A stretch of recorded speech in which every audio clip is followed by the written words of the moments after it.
you also really need to have someone who's a really good listener, because these people, these creators, they're not just creators, they're human beings. They want to be heard, they want to be seen, they want to be valued for the work that they're putting out there. They take so much time out of their day to make this content.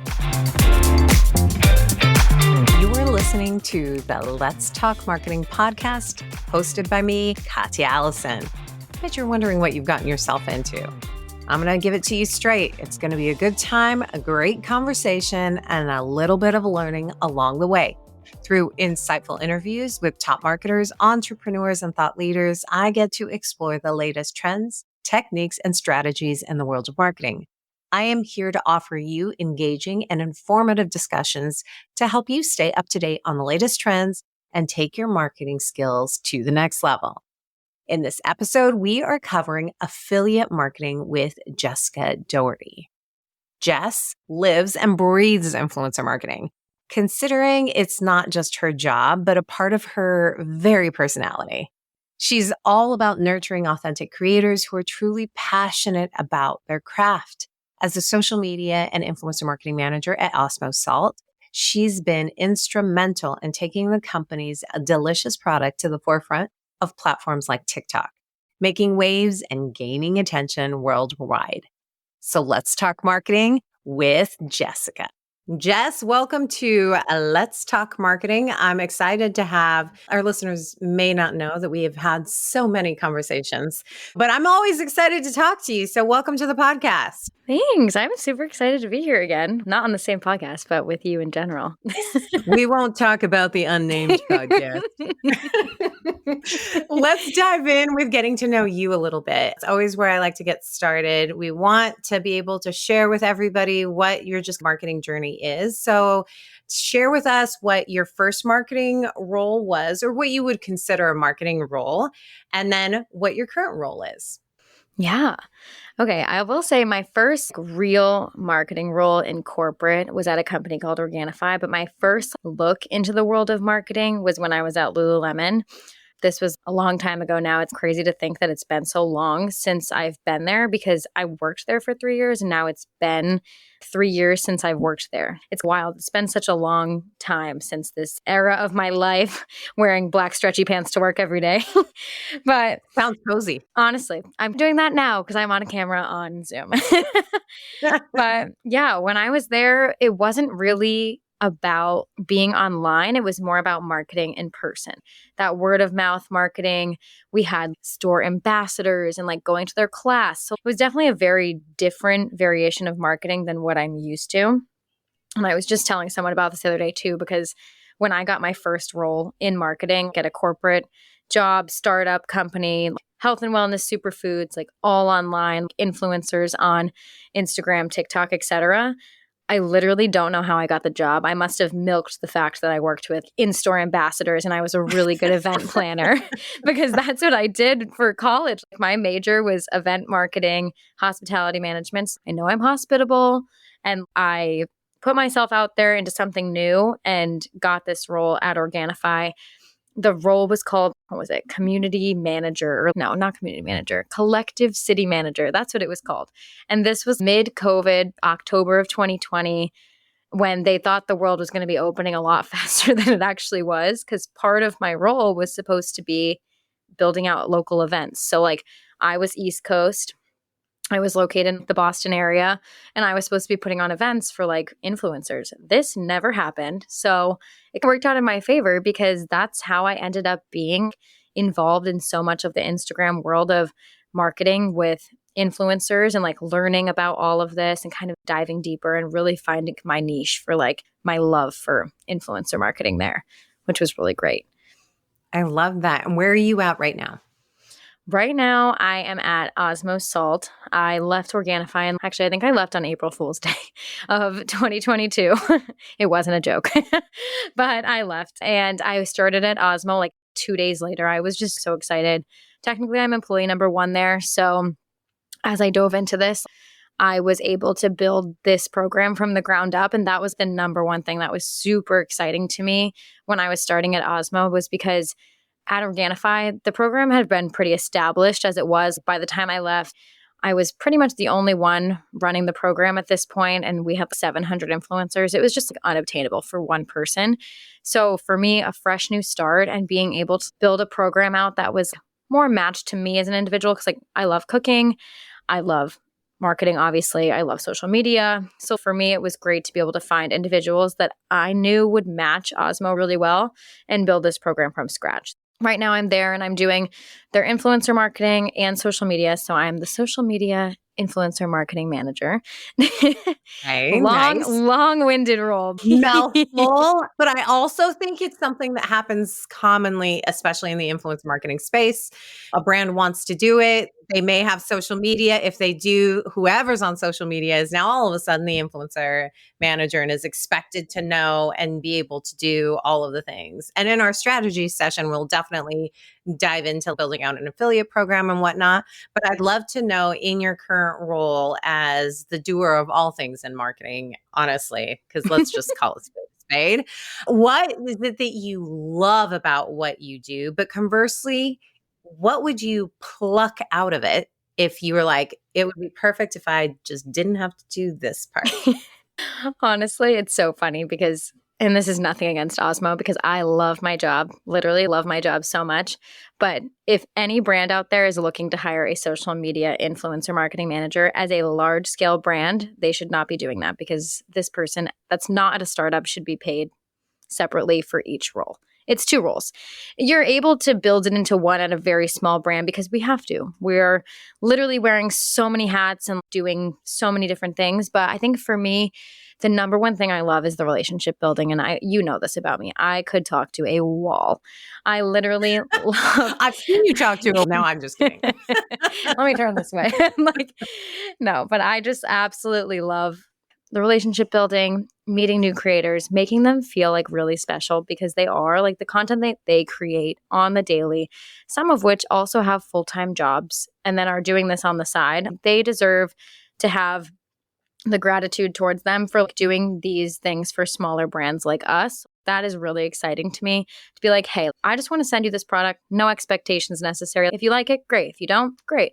I just want to get this product out there. So that's what's really exciting to me, is the gifting aspect, finding creators that are also smaller, not the ones that are carrying in 200K followers. Yeah, they're great and it's awesome. But a lot of the times we talk about all the time is these smaller creators, they're the ones that are really bringing in the views and the community. And they're the ones that I really want to nourish. I think for me too, the part of my job that I would want to remove is probably just the little nitty gritty stuff that you do on the daily that just takes up time and energy away from building those relationships. So maybe it's scheduling social media, but yeah, I mean, we have platforms for this, but it still takes time to schedule it all out and then make sure it's posting. And in the world we live in right now, I just read an article on it the other day. Social media managers need to be able to work on the fly, whether it's catching on to trends and posting stuff for that, or maybe something's happening in the world and you're like, okay, that's funny and it relates to our brand, so let's post about it. And things change so much. Promos change so much at small brands. You might have to go back and change that. So it's just being able to work on the fly, but I really do wish I had more time for my people. Yeah, I love that. And you have the best personality to be just Thank kind you. of in this space, because you do need to be able to build relationships, be gregarious and approachable all at the same time. And you definitely encompass all of those things. But I'm also right there with you in regards to being able to remove, if you could, all of those, I will call them mundane tasks. Yeah. And I think also there's this misconception, especially from a social media perspective, that, oh, you're just quote unquote scheduling. That should be really fast. No, this actually takes time, because in order to schedule, you have to have the visual. You also have to have the copy. And if you're on multiple networks, oh my goodness, it takes a long time to schedule, even just a week. It could take the entire day to truly be thoughtful about what it is that you're doing. If anybody's Never mind all the new social media platforms. Exactly. I always feel like if anybody says that they can do it really fast, that you're missing something. You're copying and pasting a lot of stuff that maybe should be a little bit more thoughtful. Yeah, I love the chat GPT. Me too. I love it as an assistant, but I also, because I use chat GPT, I can tell when a post is Chat GPT. Me too. You know what I mean? I'm like, that's Chat GPT. You took no time. I'm all for assistance because you and I are both on the same, in kind of the same environment where we have very tiny teams. So you have a lot to do. I think that's the advantage of AI, or the advantage that AI has brought to marketers is that all of a sudden it gives you like a person to go back and forth with. Yeah. Feel like the answers. And I'm like, not like that very much. I'm going back to my original. Yeah, exactly. And I just needed to bounce this off of someone to know that I was right. So you were wrong. I was true. right. It's true. Now, we were talking about just kind of social media networks and just kind of how quickly it does move. So I'm really curious if you use any social media networks. And what I mean by that is like, are you looking at Instagram? Ooh, Threads. We haven't even talked about Threads. LinkedIn, Twitter, all of that stuff. Do you use any social media networks for inspiration, education, or entertainment? And if so, which ones? Yeah, I consider myself a nerd about this, but because I'm on Instagram and TikTok and Threads now daily, my go-to when I have free time is LinkedIn. And I love scrolling through LinkedIn. I love posting on LinkedIn. When I see that little percentage at the top go up, it's like, you've had 1,000% engagement this week. I'm like, hell yeah, I have. I'm like, I was like, boom, right? I'm like, what did I do this week?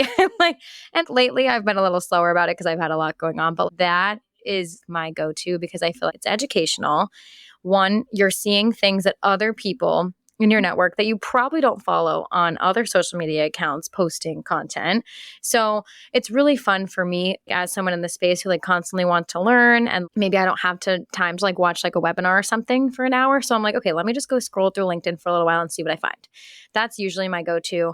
I feel like TikTok and Instagram can get really saturated with trends. And I see this all the time, especially with some of my creators who like, one of them just went viral for this, I can't remember what the ice cream's called, but this little ice cream bar. And now people are reposting it and not tagging her and giving her credit. So like you see that a lot on these platforms where it's, okay, where did this actually come from? And you can't trace it because not everyone is good about tagging people. But I feel like on LinkedIn, if people are reposting things, it's easier to see where it came from. So I like seeing where credit's due and also seeing the professional aspect and like people having fun with it now and getting a little more loosey-goosey.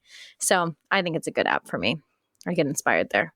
No, I like that. Inspired and educated and even entertained over there. Yes. All right. Now let's remove social networks completely because, again, this is a fast-paced business. How do you stay up to date on trends if we remove social networks? Is there a newsletter, a website? Like, where do you go to? Oh, I like that too. I actually still get Marketing Brew emails through my email threads. I do like clicking on them. Sometimes I will say that they are a little, what's the word? Ad heavy because brands are paying them. Yeah, it's promotional for sure. But I do clicking on some of the ones down bottom where you can see it is including social media, but like this was trending on TikTok. This is super specific to your space. And I do like Marketing Brew for that. I think they've done a good job of moving themselves off of their newsletter and onto social media channels, which is good. But I feel like for me, that's my usual go-to. I can't really think of anything else that I would use other than social just because that's where I am all day, every day, unfortunately. That's so true. You know how I like to leverage social? I do this cross-channel education where I will see something come up on Instagram and I'll look on LinkedIn, and then that helps me search for what I actually like, the hottest topic that's trending. Because I always feel like if you have like the alerts for trending topics, it just gives you such a smorgasbord. But in this space, you do have to have like your finger on the pulse of what's this next conversation going on. Not to date this particular podcast, but the same thing happened to me yesterday as I'm scrolling. Yeah. I'm a part of a Facebook group and someone was talking about Lizzo. And I was like, oh man. And this is such a shameful thing to admit, but I just don't watch the news and I don't keep up on it. Either. I wait for the alerts to come up on social media. And then, oh boy, then I do the whole deep dive. I was like, now I need to know all of the things about it so that I can have an opinion about it. So unfortunately, I'm the same. That. The news is depressing. I follow good news movement because I like to see a little goodness here and there. I don't know. Maybe I'm ignorant for not watching the news, but I just can't. It makes me sad. it also gets so heavy, right? Mm-hmm. And Yep. so you have to be able to balance it out. But that's also why I like to ask that question as well too. I'm always really curious as to where and how people are staying up with trends, and any good newsletter or group that I could be a part of is like what I'm a part of. And not that I check it daily, but I know it's there. I know it's No, there in the that's good. background. Hey, a good networking Slack group is always golden too. And I'm in a few Oh, of those and I love so them. true. But they all find their stuff on social too for the most part. But I do Yeah, love them. I like that. Okay, you ready to talk strategy? Were I you ready am. to talk marketing strategy? Okay, so the topic of conversation today is about developing an affiliate program. So I'd love to hear from you what you believe are like the key components on the brand side for a successful affiliate program, because I know that a lot of brands want it, but they don't even know where to start. What do you have to have in place? Yeah, it's so tough. I think the platform is super important, but also the person that's running it. And I think even still, like, I've talked to some really big brands out there and they're still running things off of spreadsheets. If you have someone who's a really big spreadsheet guru and they have equations to pay influencers in affiliate marketing, link, commission, etc., then that's fine. I live in my platform because I don't want to have to do all that extra work because I'm also doing social and mood boards for photo shoots and things like that. I just don't have the time to manage a full spreadsheet. For me, I think the biggest thing is always the person that's running your program. I think that this person, you have to think of it as I just listened to another podcast recently where somebody was talking about the energy in a conversation is 75% of the conversation. It's not what you're saying to the person. They're feeling your energy, they're seeing your body movement.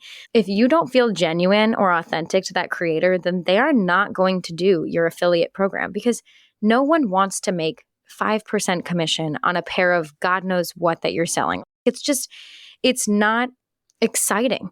You have to Yeah. really, basically, like for me, when I first started this program at Osmo, I was going off of no budget. I basically was like, here's what I'm going to do to try to get people on board. I had 5 partners that we worked with because they were friends of Nick's, who is our main founder at Osmo. We make cooking and finishing salts for people who don't know what Osmo salt is. But basically, they were like cooks on Instagram and TikTok, and other people saw them using our products. So that was already exciting for people to be like, okay, this person uses the salts. Like, I want to use it too. And that got me some more like micro and semi larger creators. But I'll say, like, if I were to reach out to someone who has like 5 million followers on TikTok or Instagram, usually I'm going to be reaching out to their agency. And an agency, probably 99.9% of the time, will say, we will absolutely not be doing a commission deal because they have to eat. Everybody has to eat. And that's kind of the issue with an affiliate program. So if you don't have the right person in that seat to really not convince people to do it, but like make them want to enjoy being a part of a small community like this, that is what's going to be the number one thing that makes people want to join. So really it's having the right person in place to develop those relationships to get people to say yes. What kind of traits, because I want to unpack that, because I also believe that's so incredibly important. You can't just stick anyone to manage an affiliate program. It has to be the right person. Do you think what kind of characteristics I, as a brand, would be looking for in that person? Is it someone that's approachable? Is it someone that authentically speaks? Is it, I don't know, like what kind of characteristics? If you're like Yeah. having to give it to the recruiter, like, this is the type of person that I want you to bring back to me. This is the type of person I want you to bring back to me. So share some kind of characteristic traits that would be helpful. No, you nailed that 100%. Authenticity is everything. I think someone who's approachable, someone who is charismatic, someone who is outgoing, someone who you could probably put them in a room of random strangers and they would talk to all of them and know their name by the time they left, just because they were interested in learning more and getting to know someone. You really can't have someone who like feels uncomfortable being told no or feels uncomfortable asking the hard questions, talking about money and like learning more. I think you also really need to have someone who's a really good listener because these people, these creators, they're not just creators, they're human beings. They want to be heard, they want to be seen, they want to be valued for the work that they're putting out there. They take so much time out of their day to make this content. If I'm taking 15 minutes out of my day to hop on a call with one of these creators, it's going to be for them to talk to me and not me to talk at them. So I really want to hear like more about their experience, how they got into this realm. What can I do to like make this program better for you to want to be in it? I sent out a poll when I first started the program after I had maybe 20, 25 creators. I was like, what do you want from this program? A lot of them said flat rate fees and like payments for their work. And I totally understand that. But at the same time, it's if you don't have that person that's willing just to go the extra mile for your creators, then you're really not going to have someone that's fit and build out your program. And it's all about brand awareness at the end of the day. It's not always the revenue, but having people be happy and connected to that person is huge. That feeds into, I feel, the word of mouth that we had talked about Totally. for when you were doing event marketing and really Yeah, pushing that, because that will never go away. People talk. That's totally. And they all talk to each people talk. other. They Yes, all yes. talk to each And other. then they recount stories from other people that aren't even theirs to the point Yeah. where it's this massive game of telephone. So it can Yep. definitely have an impact. So Yeah. we've talked about what you have to have in place. We've talked about the right person to manage and run this affiliate program. I'd love to dive into what type of influencer is the right fit, especially since you brought up the example of if they have 1 million followers, they don't want the 5%. So if I'm a brand, who's it that I'm looking for? Not just like the right fit for my brand, but should I completely take off like those mega and celebrity influencers off of like even the affiliate program? Should I just be looking at nano and micro? What are your thoughts on the right type of influencer? It's such a good question. And I think follower count doesn't really speak to that as much either. I definitely have some creators that I work with that have millions of followers that are doing it for commission. But I think that it really just depends on the creator themselves and the relationship that you build with them. I think that something that I've done a lot is I had a creator who, when we first reached out to him like a year ago, he had 68,000 followers maybe on Instagram, and now he has almost 500K. So it's those creators that you see their potential and their success and their growth, and basically just reach out to them and be like, hey, you're looking to grow, we're looking to grow. Let's do it together. I want to support you. How can we do that for you as a small brand? Who can I connect you with? I want to be sure that you're able to meet other brands throughout this experience. What can I do to make sure that like you feel valued? I think too, you could have someone that has 100 followers, you could have someone that has 5 million, that it really doesn't change their answer at the end of the day. I do think agencies have a hard policy for like, we need flat rate because we have to hit our goals. But I think if you never know, like you could message an influencer through a brand page on their Instagram and be like, hey, we would love to send you some product. Please let us know where to send it. Some of them might be like, hey, here's my agency's email. Please email this person. Some might just email back and be like, hey, yeah, I'd love to try it. You can send it here. You really never know. At the end of the day, they have these kind of unspoken rules with their agencies where they're like, all right, if I have a paid deal coming in, obviously you need to make a cut. But for gifting, you really don't. You may just get like a lucky day where they're checking the request bid and they might be like, okay, yeah, I'd love to try your product. But I think that for the influencer, you were talking more about like their personality and what I would be looking for.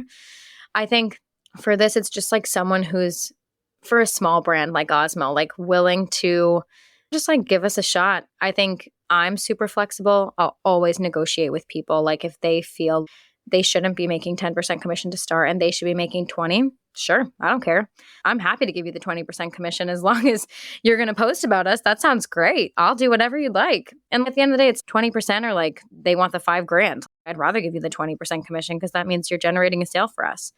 Absolutely. It's tough. But I think for me in this space, I think just making sure that who we're working with, they value the brand as much as we do. They want to see us grow, so they're going to help us. Like it, at the end of the day, it is about them making extra dollars for like what they're doing and the content that they're creating. But like a lot of my influencers and creators will include us in a recipe just because. And things like that shows the added value for me of having them on my team. And I always tell them when I'm onboarding people, the people who are willing to join Collective, because I tell them all the time, I'm like, in the future, as we grow, I want to be able to pay all of you. I want to be able to do flat rate deals. I want to be able to reach out to you for a really big campaign where we do like a large product drop and have you create a really cool video for us and like pay you for it. But like if you're not a part of our collective and you're not here to grow with us, then I won't be reaching out. It doesn't take a lot for you to be like, yeah, sure, I'd love to get 2 free salts a month and I'd love to have a link and code. If you share once a month, I would still consider you. But if you just take your salt and then you just don't post, and I totally get it. Everybody wants to be paid, and commission and affiliate doesn't mean you'll always get paid, which I totally understand. But I think that the people who are willing to do it know that their audience is very strong. They know that they have a good community. They know that people are listening to them. And the people who aren't as willing probably know that they don't drive revenue. And that's just simple as that. Or they don't know how to do it. And there's one thing that I do want to backtrack to, because you mentioned it's great if they include us on a recipe post that they're doing. And especially now I have a lot of things to say. So I want to backtrack to like the nice surprise of being included on the recipe, because I also think that for affiliate marketing on the influencer side, that's passive income. So the goal is to have it live beyond just one post or one story or whatever that's like. So I find that affiliates really work for people who have existing blogs and websites, which is a great convergence for Osmo Salt, right? Because it's built-in recipes. If you've got a blog, then have it live just in there. So I'm curious, when you're trying to find that right influencer, is the website and a blog even something that you're thinking through? Or thinking about? It's such a good question. I feel like there are 2 ways to look at affiliate. And I feel like affiliate could be a blogger or someone who is constantly like feeding things through their blog, or they're using Rakuten and things like that. But like those are usually things that I'm not focusing on. I'm more on the influencer side of social, where it's, okay, this person has a TikTok shop, or this person has a link in bio, and they include other brands where it's like, you can get 10% off Scrub Daddy, or you can get 10% off of Hexclad, things like that, where it's like brands that we also vibe with and would love to be included within that list. And it's okay, if you already include this brand, what's another? I think that the creators that have hundreds of discount codes, they're like oversaturated, and like that probably wouldn't be the best fit for us. But I do think the creators who choose to work with a select group of brands, and like maybe they use us consistently in their videos and people comment, what salt are you using? What product was that? Usually, I see this a lot too on like ads for certain companies. If they hashtag ad but use another product in their video, usually people aren't asking about the product in the video. They're asking about something else because they know that the product that they're pushing is paid for. So it's a tough spot too, but I do think it's like the beauty of affiliate, where like you can include it wherever you want and you can keep it so organic. And that's like the best part for me as someone pushing creators in the right direction, is like affiliate is your friend, because you don't have to be inauthentic ever. It's just like products you love, great, link it. People will find it. Exactly. Great, Lincoln. Here it is. Here it is. But I am just curious, when you're building out like the campaign with the influencer for your affiliate program, it's a lot. They have to push it out as much as humanly possible, I would think, because they want to get the commission. So it's great if they have one viral video and then you get all the clicks from that. So I would assume that you're also looking for the type of influencers that are going to think of creative ways to showcase their affiliate links as well. Because it is just a pay to click, pay to play. That's not what I want to say.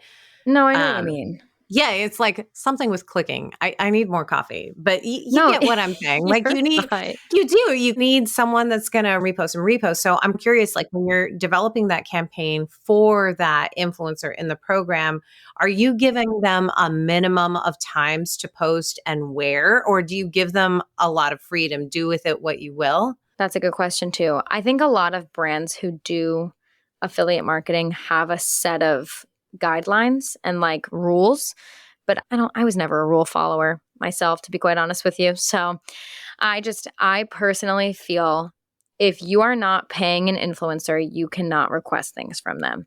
I do not set expectations. The only thing that I state is You have 3 months to make $250. And if you do not, then you are moved to ambassadors instead of being in the Osmo Collective.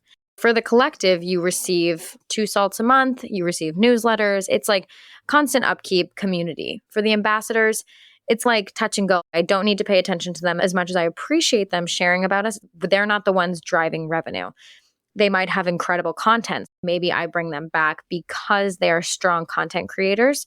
But at the end of the day, they still deserve to be paid and given credit for what they're creating. So I'm happy to send those people salt, hopefully, and eventually pay them for their content if it's really strong and has that, not like viral, but strong views and impressions.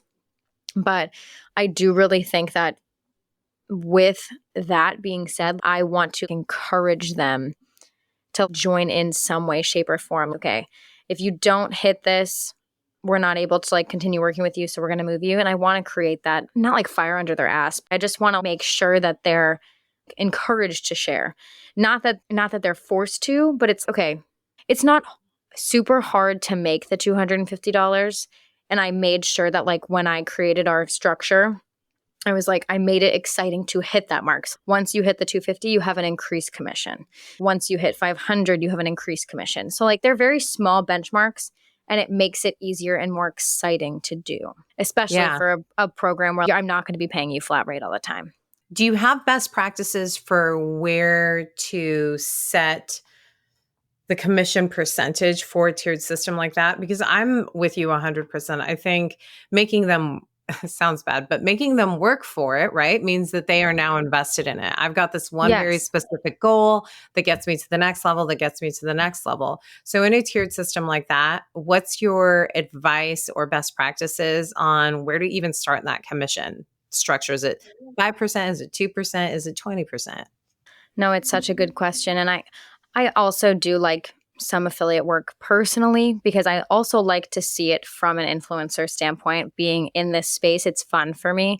So I just joined one recently, and I won't name brands or names, but it was like a 3% commission start. And I was like, that's really not exciting. I'm going to give some feedback.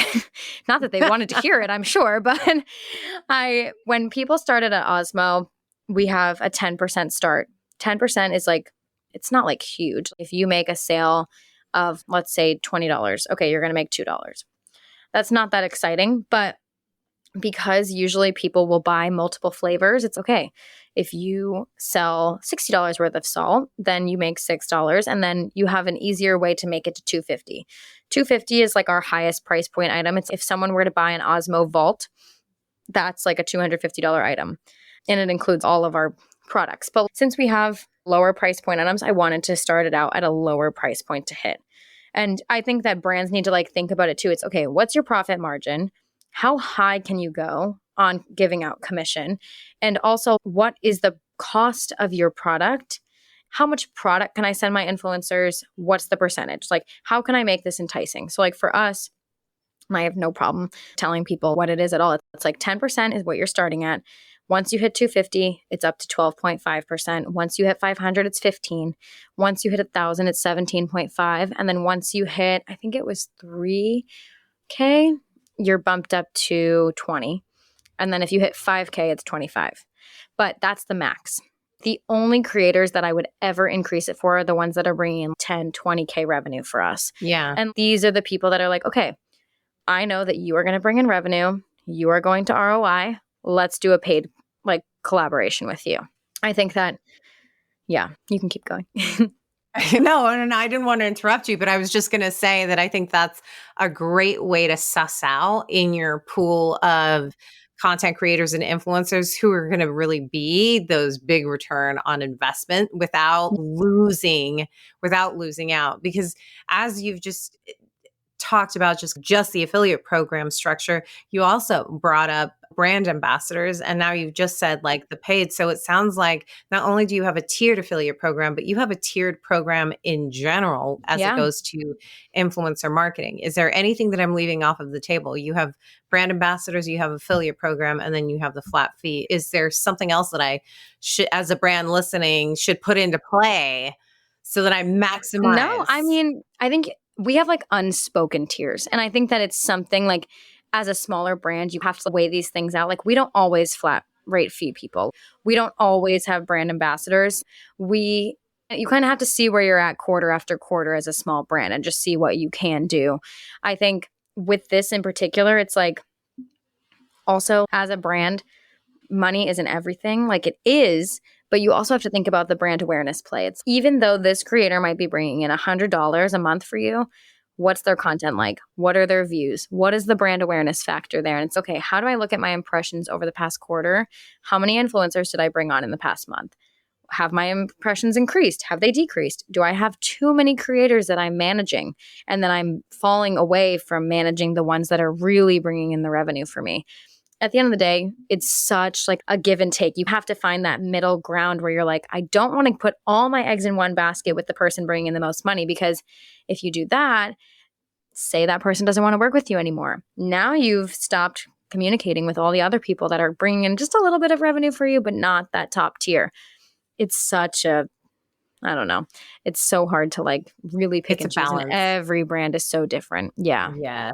Yes. But I think that you've also provided really great advice for even figuring out the commission structure, right? It is something that you have to unpack. You could pull it out of your butt if you wanted to. And if so, then that's definitely something that you're testing. But I feel like the downside of testing at a higher percentage for any affiliate program is that then you get the people that are in that program already very excited about it. So you can never like downgrade, or if you do, you have to think so much about the experience.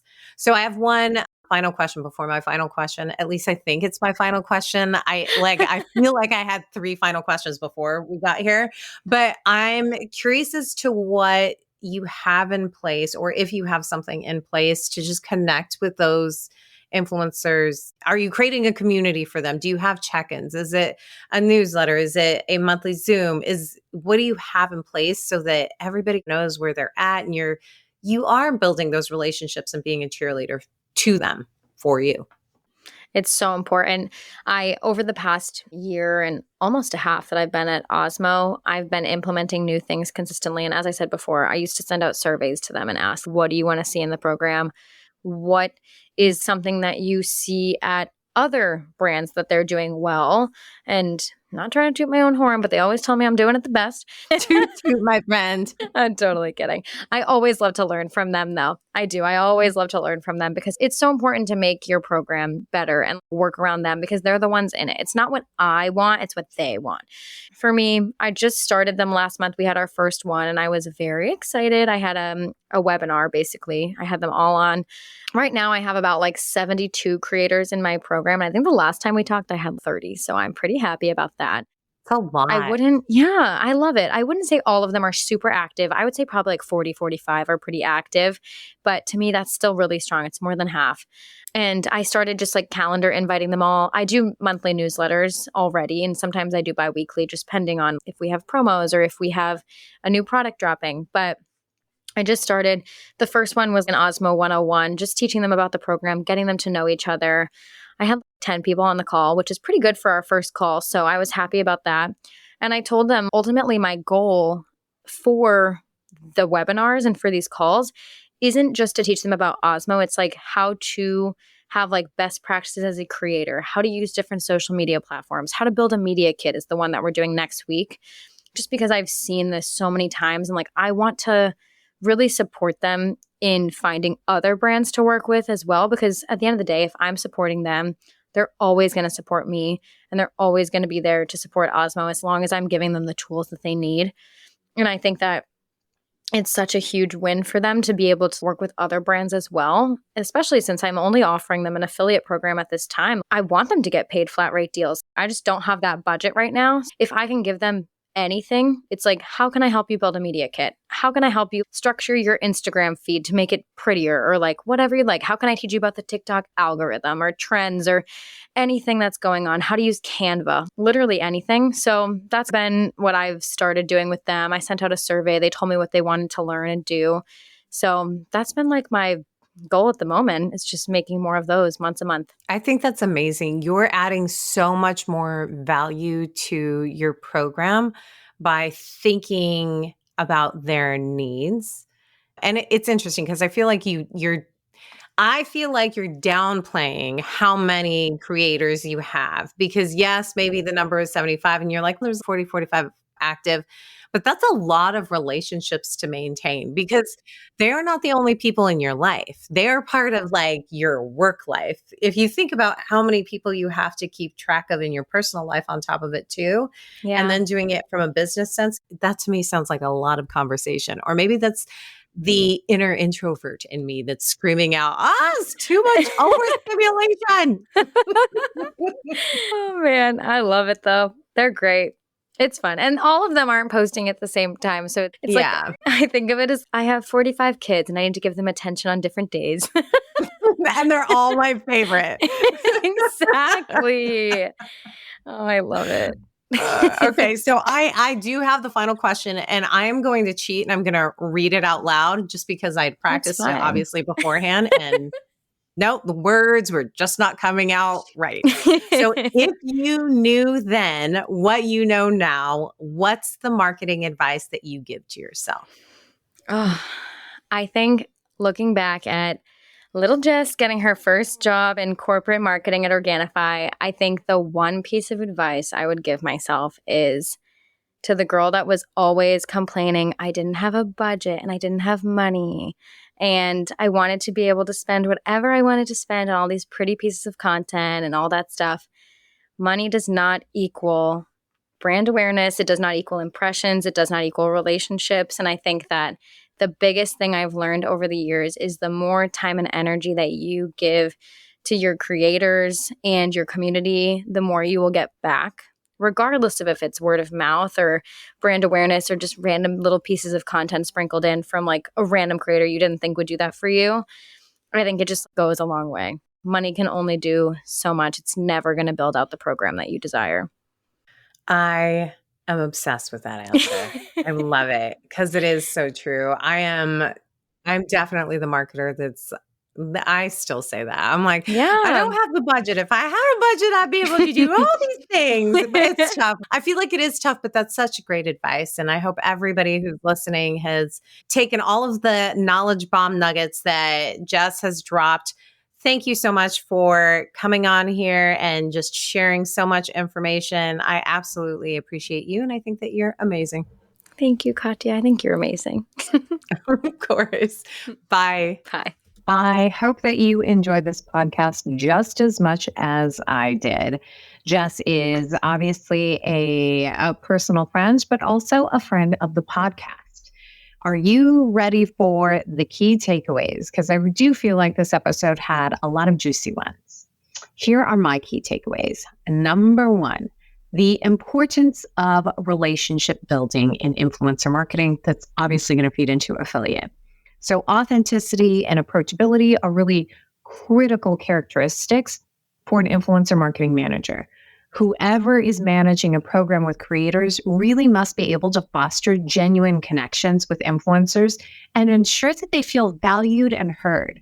The value of listening cannot be overstated. You have to be really good at listening because ultimately, whoever you're working with wants to be heard. They want to be seen. They want to be valued for the work that they're putting out there for you as a brand. I think that is also something that can be challenging for a brand. How do you determine whether someone is good at building relationships, right? When you're hiring. I think it's really about the questions that they ask. Are they thoughtful? When they get a response, are there nonverbal communication signals there? What are they sending your way? Nonverbal goes such a long way. What does their nonverbal look like? We talk a lot about building relationships when it comes to many different marketing tactics, but not everyone is really good at building relationships. It's not a given. So definitely flesh it out, look at what they're saying, look at what they're not saying, right? And what I mean by that is like, are they sitting forward? Do they smile when they're not talking? Do they nod when they're listening or when you're talking to them? So lots of things to look out for. Key takeaway number 2. Now, when it comes to affiliate marketing, set up a tiered system to give you and your creators options. Now, creating tiers for different commission amounts is what I mean by a tiered system. Having creators work their way to the higher commission can make them just as invested as you are in their success. A tiered commission structure can really motivate influencers to generate more sales as they earn higher commissions when they reach certain benchmarks. This is also a great way to compile a creator roster for all needs. Now, I've personally seen brands execute, I'm doing quotes here. I've seen them execute a quote unquote street team tier that doesn't even have a commission percentage attached to it yet, but it's more based on impressions and brand awareness. Once they've achieved X amount of impressions, then they can start earning commission. So I think with a tiered program, it gives you a lot of flexibility for an affiliate program. And it also gives you the flexibility of identifying the creators in your roster that would make great affiliates for your brand. Number 3, infuse your community. I personally am obsessed with community. Anybody who knows me knows this. It's important to create a sense of community among influencers in an affiliate program, providing them with education, support, and a platform to connect with each other. And that platform can be Slack. It can be Discord. It can be a private Instagram account, but give them a place to be able to connect not only with you, but with one another. A community of influencers who value the brand and wants to see it grow. It goes a long way. And honestly, even investing in micro influencers who will grow into macro influencers will keep your costs down in the future with your future influencer campaigns because they're loyal to the community you've created for them. What are some of your key takeaways? Reach out to me on LinkedIn and share them in a review on Apple Podcasts. I want to learn, what did you take away from this episode? You can listen to this podcast on YouTube, Spotify, obviously Apple Podcasts, or wherever you listen to podcasts. A special thank you to my podcast producers, Content Allies. They truly make producing this podcast a dream come true. Check out the episode page to learn a little bit more about Jess. Thanks for spending your time with me today. Until next time, may the conversation flow, the laughter linger, and the outlook remain optimistic reality. This is Katya signing off.